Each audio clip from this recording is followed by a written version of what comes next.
পাখিরা এমন সব বাসা তৈরি করে যে তাজমহলও হার মেনে যাবে। পাখিদের জগতে তাদের বাসার চেয়ে আশ্চর্যজনক জিনিস আর কিছু নেই। প্রত্যেক প্রজাতির পাখি তাদের নিজেদের মতো করে বাসা তৈরি করে, ভিন্ন ভিন্ন উপকরণ, নকশা এবং কৌশল ব্যবহার করে।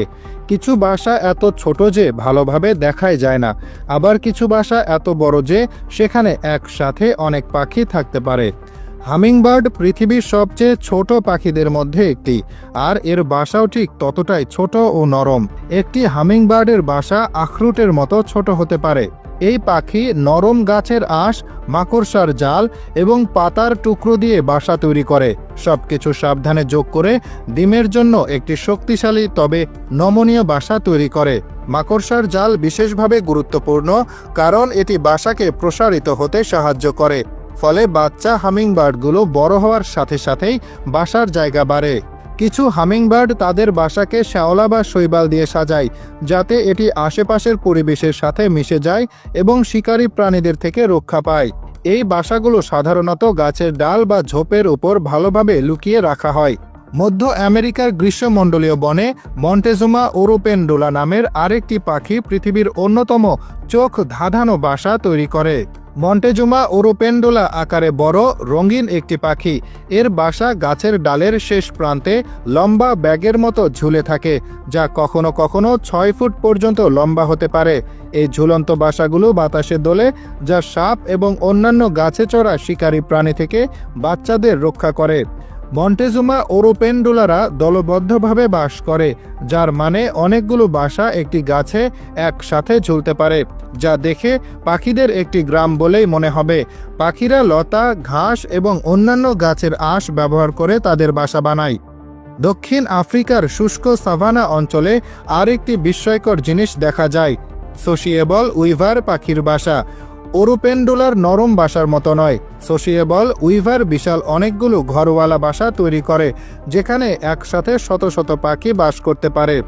এই বাসাগুলো শক্তিশালী গাছ, বিদ্যুৎ বা টেলিফোনের খুঁটিতে তৈরি করা হয় এবং এর ওজন 1 টন পর্যন্ত হতে পারে। পুরো কাঠামোটি দেখতে একটি বিশাল খড়ের গাদার মতো, কিন্তু ভিতরে সুন্দরভাবে অনেক ছোট ছোট ঘর থাকে, যার প্রতিটিতে ভিন্ন ভিন্ন পরিবার বাস করে। এর নকশা চমৎকার। দিনের গরমে নিচের ঘরগুলো ঠান্ডা থাকে, আর রাতের ঠান্ডায় উপরের ঘরগুলো গরম থাকে। সোসিয়েবল উইভাররা একসাথে কাজ করে, বছরের পর বছর ধরে আরও জিনিস যোগ করে বাসাকে বড় করে তোলে।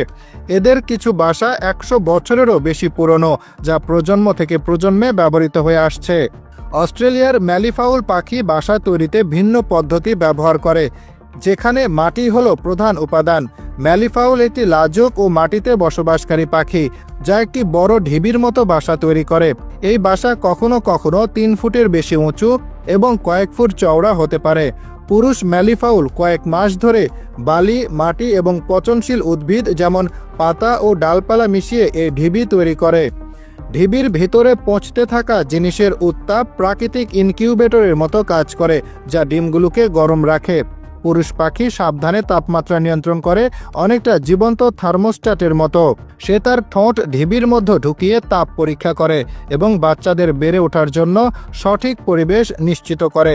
বাচ্চারা ডিম ফুটে বের হওয়ার পর নিজেরাই মাটি খুঁড়ে ঢিবি থেকে বেরিয়ে আসে এবং জন্ম থেকেই আত্মনির্ভরশীল হয়ে বেঁচে থাকতে প্রস্তুত থাকে। বাবুই পাখিরা তাদের শৈল্পিক বাসার জন্য বিখ্যাত।